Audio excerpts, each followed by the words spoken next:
तो वायरस चाहे कोई भी हो, बहरूपिया होता है। कब ये रूप बदल ले, कब अपना फैलाव विस्तार व्यापक स्तर पर कर ले, कुछ भी कहना मुश्किल होता है। लिहाजा सावधानी बरतना जरूरी है, लेकिन इन दिनों जो स्थितियां चल रही हैं उसको देखते हुए और सावधानी और भी जरूरी हो जाती है। तो तमाम पहलुओं पर चर्चा करने के लिए हमारे साथ डॉक्टर डी के गुप्ता हैं, जो कि सीएमडी है फेलिक्स हॉस्पिटल के। इसके अलावा हमारे साथ डॉक्टर गीतिका चोपड़ा मौजूद रहेंगी, जो कि डाइटिशियन है। आचार्य राम गोपाल दीक्षित भी हमारे साथ मौजूद रहेंगे, आयुर्वेदाचार्य हैं। इसके अलावा प्रियंका सिंह हमारे साथ मौजूद हैं, जो कि योगा टीचर हैं। सभी मेहमानों का बहुत बहुत स्वागत है। चर्चा की शुरुआत प्रियंका जी, योग के बारे में कहा जाता है योग रखे निरोग भगाए रोग, और कोरोना काल में भी योग के जो अलग अलग आसन थे, जो अलग अलग क्रियाएं थी, उनको काफी रिकमेंड किया गया था, डॉक्टर्स के जरिए भी रिकमेंड किया गया था, खासकर रेस्पिरेटरी सिस्टम से जुड़ी जो क्रियाएं हैं। आज के दौर में अगर हम देखें जो फिलहाल ये स्थितियां हैं, उसके लिहाज से आप क्या सजेस्ट करना चाहेंगे?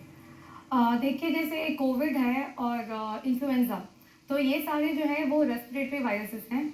तो ये सबसे पहले आपके लंग्स को अटैक करते हैं। तो लंग्स जो हमारे फेफड़े हैं उनको मजबूत करने के लिए बहुत सारे योगासन और प्राणायाम हैं, जो कि अगर आप डेली अगर करें रेगुलर बेसिस पे, तो इससे आपके लंग्स की जो कैपेसिटी है वो बहुत ज़्यादा आप बढ़ा सकते हैं। और यदि आपके पास योगासन करने का टाइम नहीं है, तो आप प्राणायाम कर सकते हैं। प्राणायाम अपने आप में ही जैसे कि नाम है प्राण, तो आपकी जीविका को बहुत आगे तक बढ़ाएगी। तो प्राणायाम में 3-4 चीज़ें हैं जो आप डेली कर सकते हैं। सुबह उठकर ज़्यादा टाइम नहीं लगेगा आपको, 5 से 10 मिनट आप इसमें दे सकते हैं। नाड़ी शोधना कर सकते हैं आप, कपालभाति और भस्त्रिका, शीतली, शीतकारी, बहुत सारे प्राणायाम हैं जो आपकी लंग्स की कैपेसिटी को बढ़ाती हैं। प्रियंका जी, क्योंकि भाग दौड़ भरा जीवन है, लोगों को काम पर भी जाना है, बच्चों को स्कूल भी जाना है, सुबह जल्दी भी उठना है, तो ऐसे 2-4 आसन जो भी आप स्टूडियो में हमें करके दिखा सकें कि फटाफट हम ये 5 मिनट या 7 मिनट जो भी समय निकाल सकते हैं उससे करें, और उससे हमारे जो फेफड़े हैं वो मजबूत हो सके। देखिए, आसन तो मैं आपको बताऊंगी, लेकिन सबसे पहले मैं आपको प्राणायाम बताऊंगी, नाड़ी शोधन। तो ये करने का बहुत ही आसान तरीका है। आप अपना राइट हैंड को यूज़ करिए, थंब और रिंग फिंगर को। राइट, ये जो थंब है ये आप यूज़ करना अपने राइट नॉस्ट्रिल को क्लोज करने के लिए। लेफ्ट से आपको इनहेल करना है, देन लेफ्ट को क्लोज करते हुए राइट से आपको एक्सहेल करना है। पूरा सांस आपको बाहर निकालना है, फिर इसको वापस से इस प्रक्रिया को आपको दोहराना है, again from right then to left. ये आप इनिशियल टाइम में 10 बार करें। जब और सांस लेने का भी एक तरीका होता है, ये नहीं कि आप सिर्फ नाक से ले रहे हैं और नाक से ही आप उसको बाहर निकाल रहे हैं। No, don't do that. आपका ये clavicular, then comes thoracic, abdominal, ये 3 रीजन, मतलब आपके पेट फूलने चाहिए।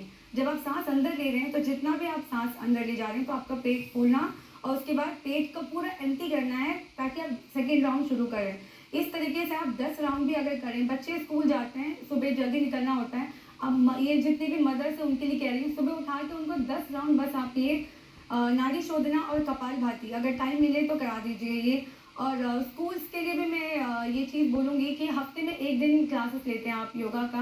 इसको आप मतलब डेली बेसिस पे कर देंगे तो हमारे जो फ्यूचर के जो बच्चे हैं सारे, उनके लिए बहुत अच्छा होगा कि डेली आपका आधे घंटे का प्रैक्टिस हो जाएगा योगा का, और ये वो अपनी लाइफ में, जीवन शैली में इसको ऐसे ही आगे बढ़ाते हुए जाएंगे। प्रियंका जी, ब्रेक पे जाने से पहले हम अलग अलग प्राणायाम की हम बात कर रहे थे, और उसमें जिक्र आया था मौसम का भी, उसमें जिक्र आएगा प्रदूषण का भी।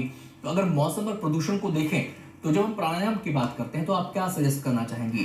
मौसम के हिसाब से कहाँ पर करना ज्यादा उपयुक्त होगा, बाहर करना कब उपयुक्त होगा, किस समय में उपयुक्त होगा, और वो कौन कौन से आसन हैं जो हम अपने जो हमारी जो दिनचर्या है और उसमें रहते हुए कर सकते हैं?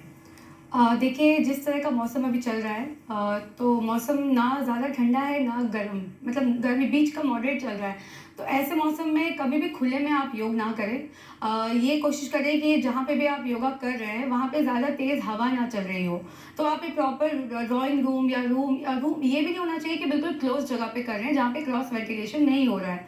और दूसरा, जैसे कि हम अभी जहाँ पे रह रहे हैं तो पोल्यूशन बहुत ज़्यादा है, तो जितना आप योगा का फ़ायदा करने जाएंगे उतना अपना नुकसान कर लेंगे आप। तो इसीलिए हमेशा खुले में योगा ना करें, खासकर इस मौसम में। और जैसे योगा हमारी बॉडी को धीरे धीरे, जैसे वार्म अप से हम शुरू करते हैं तो बॉडी गर्म होते जाती है, हीटअप हो जाती है। जब तक आप प्राणायाम तक पहुंचते हैं बॉडी आपकी बिल्कुल गर्म रहती है। तो ऐसे में जब आप बाहर खुले में योगा करेंगे तो वो ठंडा गर्म जो हम कहते हैं वो आपकी बॉडी के साथ होगा, और इनडायरेक्टली आपको जितना आप फायदा करने जाओगे योगा का, आप सच में नुकसान करोगे। आपको कोल्ड, खांसी, ये सब कुछ उसके बाद हो सकता है। तो कोशिश ये करें कि तेज हवा में, खुली जी। हवा में आप ये ना करें।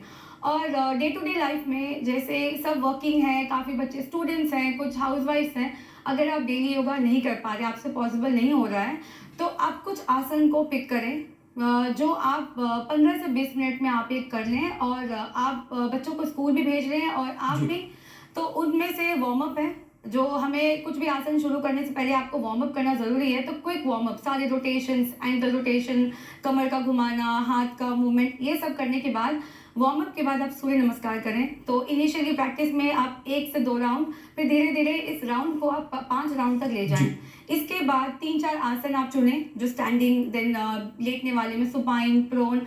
इसके बाद सबसे लास्ट प्राणायाम तो आप ज़रूर ही करें। और प्राणायाम में सबसे जो 2 मैं आपको बोलूँगी कि ये अब तो आप बिल्कुल निश्चित रूप से करें, तो वो है कपालभाति। कपालभाति मैं आपको अभी बताऊँगी कैसे करते हैं। तो किसी भी नॉर्मल, मतलब किसी भी सुखासन में या पद्मासन में, जिस भी आसन में आप कंफर्टेबल हो, आप बैठ जाइए। नीचे बैठ के करना है आपको, सोफा पे या चेयर पे नहीं करना। चिन मुद्रा में बैठते हुए सांस को पहले एक बार आपको गहरी सांस लेना है, फिर उसको एम्प्टी करते हुए हर बार आपको एक्सहेल करना है। आपको इनहेलेशन नहीं करना, इनहेलेशन आपको ऑटोमेटिकली अगर होगा। आप एक बार करके दिखा मैं एक बार जी। करके दिखाती हूँ आपको।